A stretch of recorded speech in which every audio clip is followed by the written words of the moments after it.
Welcome to Woke House.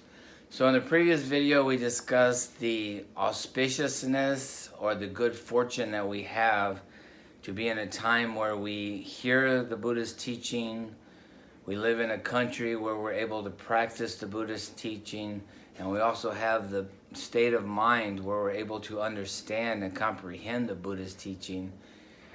And this is a rare event when you talk about how long we've been reincarnating to actually have these conditions where we can utilize all three of these things: to hear the teaching, to understand the teaching, and to be able to put the teachings in practice to try to escape this will of rebirth.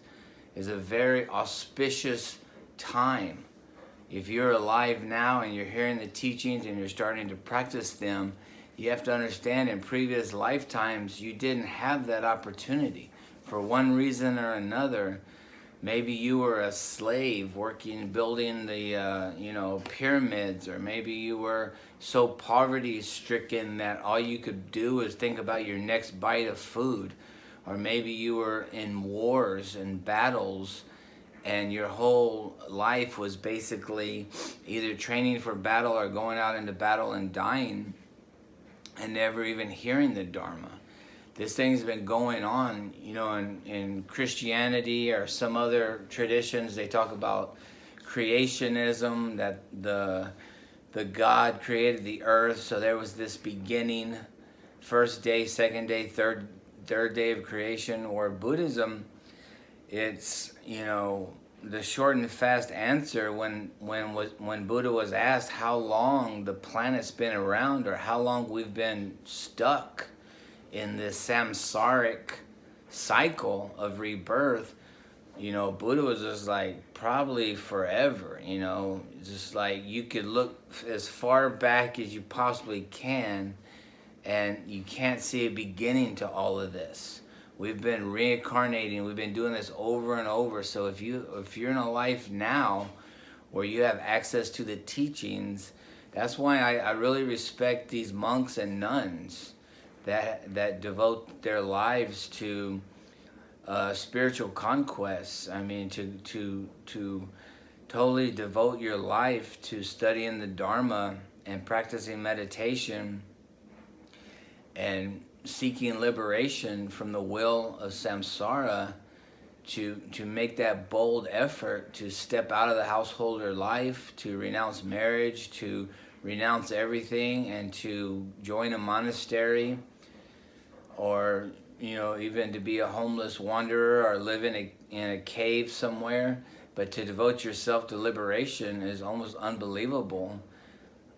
We should all be that serious about perfecting our minds, if not to escape samsara in this life, then maybe we'll carry the seeds of consciousness or the karmic seeds into our next life to escape samsara. But as far as the amount of time we've been lost in Buddhism, they talk about the ages being in terms of kalpas. These are like blocks of time that the world has been around. And a kalpa is, we talk about a millennia or a decade and that kind of stuff. A kalpa is unfathomable, and we've been through many of these kalpas, like innumerable kalpas, and each kalpa is like so long we can't even imagine it.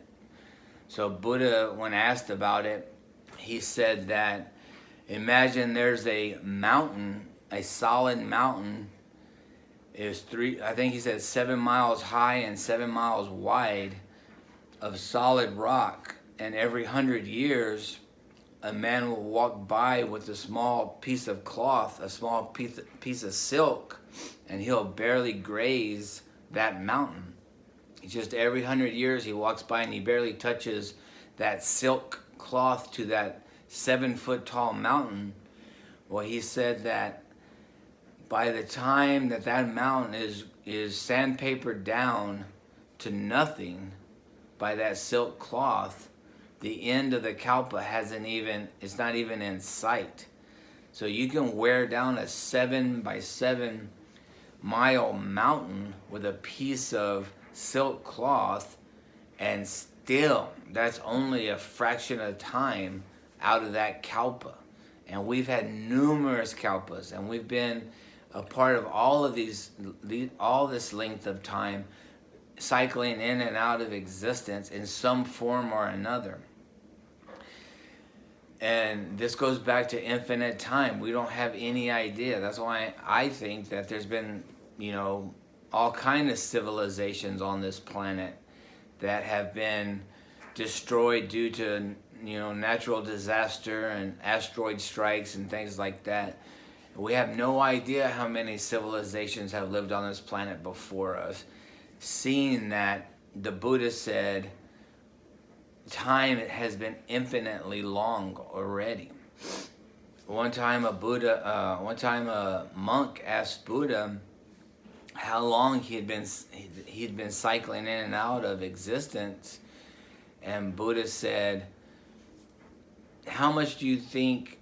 What do you think is greater, the amount of milk you drink from your mother's breasts each time you were a baby, reincarnated, every time you came back as a little baby, either as an animal or a human, and you drink your mother's milk? Do you think that amount of milk is greater or less than the water in the 4 great oceans?" And the monk was like,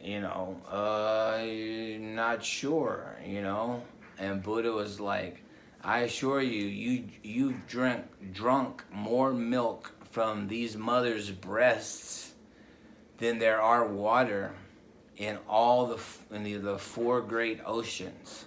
So if you can imagine that, a little baby only drinks milk a certain period of time before it gets on solid food. So there's that short little block of time where the baby's actually drinking milk from the mother's breasts. But it's happened so many times, so many lives, so many incarnations, that it actually added up to the amount of milk that it would fill the 4 great oceans. So we're talking about unfathomable amount of time that we have been stuck on this wheel of samsara, and in this life and that life and this and that, and we're stuck in our own heads, our own ego, stuck with our own identity, believing the story that we're telling ourselves.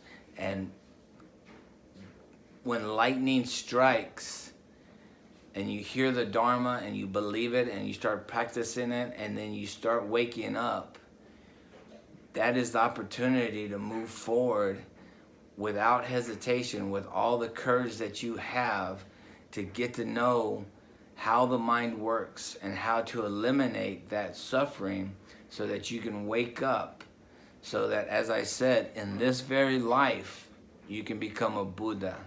In this very life you already carry the seeds of Buddhahood. In fact, in the tiny moments when we're not distracted, when our mind is at peace, the Buddha nature rises up. We are already Buddhas. It's just a matter of clearing away all those stories, all that negativity, all that myth making that our mind does, and allowing the Buddha nature to rise up. And so that in this life we can accomplish liberation. And if not in this life, we're building karma and we're building merit for the next lives. So I just wanted to talk today about the unbelievable amount of time that we have been already existing, and say that, through endless time, this message has been trying to get to us. And now that the message has gotten here, we should practice it. We should believe it, and we should work hard towards liberation. Namaste. Peace.